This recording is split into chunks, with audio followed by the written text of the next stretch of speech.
तो सब तो पहला तो भाई खोज हरियाणा ही देखने वाले सारे दर्शकों ने सचिन के एक बार फिर राम राम। और फिलहाल बैठा हूँ भाई मैं गांव इसरवाड़ में। मेरे साथ हैं मेहताब सिंह जी गांव इसरवाड़ से, जो कि वार्ड नंबर 14 आते हैं, जिला पार्षद उम्मीदवार हैं।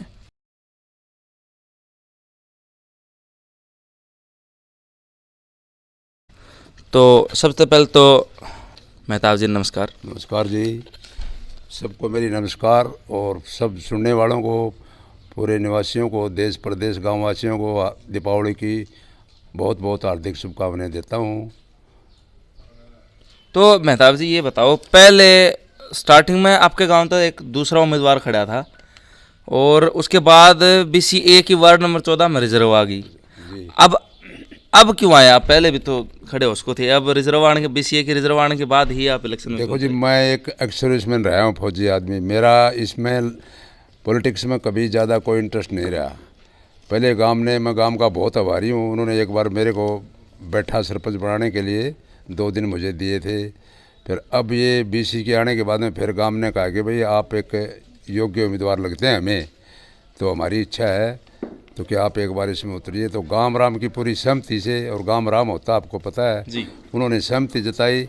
तो मैं बगैर जाति पाति से ऊपर उठ के, भेदभाव नहीं, प्रेम भाव से, जिन्होंने सब पूरे गांव ने 36 बिरादरी ने मेरे को कहा, तो मैंने उनकी आवाज़ बन के मैं इस इलेक्शन में आया हूँ। तो मेहताब जी पहले भी बहुत सारे जिला पार्षद बने हैं, आगे भविष्य में बहुत सारे जिला पार्षद बनेंगे।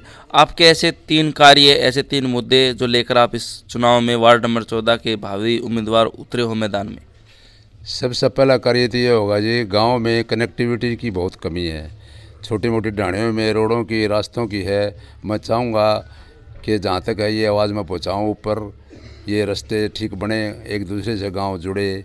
नंबर 2, पानी की, जोड़ों की बड़ी समस्या है पीने के लिए, पशुओं के लिए। इसके मामले में मैं हेल्थ से जुड़ा हुआ आदमी हूँ, आर्मी मेडिकल कोर में था मैं। तो इस मामले में भी अपने PHC, CHC और छोटे मोटे जो प्राइमरी हेल्थ सेंटर हैं उनमें स्टाफ की कमी है, तो पूरी करवाने की मैं जहाँ भी होगा ये कोशिश करूँगा जी। तो मेहताब जी, आपके जो प्रतिपक्ष में खड़े हैं, जो आपके विरोध में खड़े हैं, उनके लिए कोई खास संदेश हो आपकी तरफ से? मेरी तरफ से यही संदेश है जी, इसमें जाति पाति भेदभाव से भाईचारा बना के एक गेम की तरह खेलो इसको, खेल की तरह। कहीं ये नहीं पालना चाहिए भाई यो फलाना आदमी ऐसा है, ये ऐसा है। हम सब अपना मिलजुल के भाईचारा काम रखते हुए, ये तो किस्मत की बात है, जिसकी जितना थोड़ा बहुत लोग पसंद करेंगे वहीं वोट डालेंगे। ये नहीं भाई ये खड़ा होगा इसके प्रति कोई दुर्भावना करने, गलत वर्ड्स बोलना, भाईचारा आपका करना। मैं चाहूँगा कि सब मिलजुल के इसको खेल की तरह खेले। ये तो एक IPL की तरह है, हर 5 साल में आ जाते हैं। अच्छा, तो इसमें कोई वो नहीं है कि भाई किसी का एक दूसरे के प्रति दुर्भावना मत रखो मन में। सब मिलजुल कर लड़ो, कोई बात नहीं है। किस्मत का मिलेगा वो तो जिसको भी मिलेगा। इसरवाड़ जो आपका गांव है, पैतृक गांव, उससे बड़े गांव भी इस वार्ड में हैं, वार्ड नंबर 14 में। तो वहां से अगर कोई एक कैंडिडेट पूरे गांव की तरफ से चुनकर आता है, तो क्या वो हार और जीत का अंतर तय करेगा? ये फैक्टर काम करेगा? मेरे हिसाब से तो करना चाहिए जी, क्योंकि मेरे गांव से भी बड़े हैं। लेकिन मेरा ऐसा है कि जी इस एरिए में मैं 38 साल से यहाँ, पहले 18 साल मैंने फौज में किया, 38 साल मेरे को पेंशन आए हो गए। अच्छा, तो यहाँ जितना मुझे ज्ञान था मेडिकल के बारे में, तो यहाँ मेरा मेडिकल स्टोर मैंने चलाया है। तो मैंने लोगों की सेवा करी है, मुझे लगता है कि उसका फल मुझे बहुत ही ज़्यादा मिल रहा है। लोगों ने बड़ा आदर मान सम्मान दे रहे हैं मेरे को। तो मुझे आशा है कि इसी तरह मेरे को ये आदर सम्मान मिलेगा आगे भी। तो मेहताब जी, आप बता रहे हो कि भाई आपने 38 साल हो गए आपको यहाँ हाँ जी, सेवा करते हुए। तो इसके अलावा कौन सा ऐसा फैक्टर है, क्योंकि ये तो आपका गांव हो गया, पैतृक गांव, इसके अलावा जो 16 गांव और बच गए हाँ जी। वार्ड नंबर 14 में, तो वहाँ पर आपके पैतृक रिश्ते ज़्यादा हैं, रिश्तेदारी ज़्यादा हैं, या फ्रेंडशिप सर्कल ज़्यादा? कौन सा ऐसा फैक्टर है जो आपको लगता है कि इस चुनाव में आपको फ़ायदेमंद होगा? मेरे को सबसे ज़्यादा लगता है जी, मैंने 38 साल बैठ के यहाँ मैंने लोगों की जो सेवा करी है, जितना मुझे ज्ञान था छोटा मोटा, वो उसका क्रेडिट मुझे बहुत ज़्यादा मिल रहा है। मैं जहाँ भी जाता हूँ लोग मुझे पहचानते हैं। 10 साल से लेकर 80 साल तक के बच्चा, बूढ़ा, औरत, बूढ़े, सब भाई मेरे नाम से और शक्ल से जानते हैं। तो इस मामले में मुझे बड़ी खुशी भी हुई है और मुझे पूरा विश्वास है कि लोग मेरा सबसे बड़ा फैक्टर मेरा यही है, मानता हूँ जी मैं। हाँ जी। तो एक चेयरमैन का एक चुनाव होता है, उसके बाद जिला पार्षद जितने बनते हैं उनमें से, हाँ जी, हाँ जी। तो वहाँ पर आप किसका चयन करोगे, सरकार का या किसी अन्य कैंडिडेट का? उसमें ऐसा है जी, मेरे 17 गांव हरियो गांव राम है, उनसे मैं पूछूंगा जो मेरे को जैसे ये भाईचारा जैसे सुझाव देगा मैं उसके हिसाब से चलूँगा जी। बाकी मेरे लिए सारी पार्टियां बराबर हैं। बाकी कोई ऐसी बात नहीं कि मैं किसी से कोई ये नहीं करूँगा कि भाई मैं किसी एक पार्टी का नाम तो नहीं लेना चाहिए। तो मैं ये जब गांव भाईचारा ये 17 गांव जितना ये कहेंगे ना गांव गवांड किसी से पूछूंगा, वो जैसे राय देगा वैसा काम करूँगा जी मैं।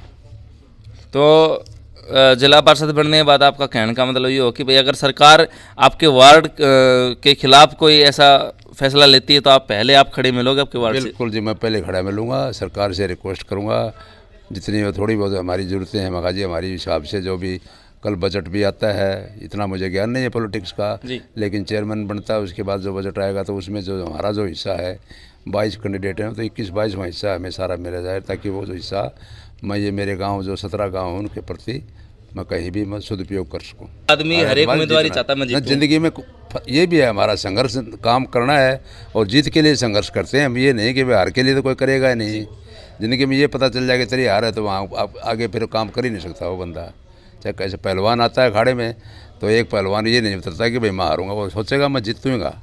तो इस करके इस जीत के तो सभी रखते हैं जी ये इरादे। तो फिर भी मेरे आखिर में ये है कि भाईचारा सबसे पहले है जी, बना के रखो 36 बिरादरी के साथ मिलजुल के, कोई भी हो ये तो हार जीत तो चलती रहेगी, लेकिन ये बंद के नहीं कि भाई किसी को भाई उसने मुझे वोट नहीं दिए, उसने मुझे ये नहीं करा, ये नहीं। बिल्कुल सब जैसे अब भाईचारा प्रेम भाव जैसे मिल रहा है, मैं चाहता हूँ ऐसा आगे भी मिलता रहे, ऐसे लोग मिलजुल के रहें। मेरी ये हार्दिक इच्छा है। दोबारा फिर मैं सभी भाइयों को, देश प्रदेशवासी हल्के को दीपावली की बहुत बहुत हार्दिक शुभकामनाएं देता हूँ। जय हिंद। तो ये मेहताब जी थी मेरे साथ, नेक इरादे, हमेशा सेवा भावना रखी और अब भी सेवा भावना से उतरी है। तो फैसला वार्ड नंबर 14 के हाथ में है, जितने भी वोटर है, क्योंकि जनता जनार्दन होती सर। और आपके अब आपको सोचना है कि ये उम्मीदवार आपको कैसा लगा, इनके विचार आपको कैसे लगे। और जिस टाइम पे, क्योंकि अब तो नज़दीक ही है, 5-7 दिन बाकी हैं, तो जब इलेक्शन हो तो उस टाइम पे आपको सोचना होगा कि क्या ये उम्मीदवार हमारे वार्ड नंबर 14 के लिए परफेक्ट है या नहीं है। तो इसी के साथ मैं अलविदा चाहूँगा और मेरे चैनल की तरफ से आप सभी को दीपावली की हार्दिक शुभकामनाएं। राम राम।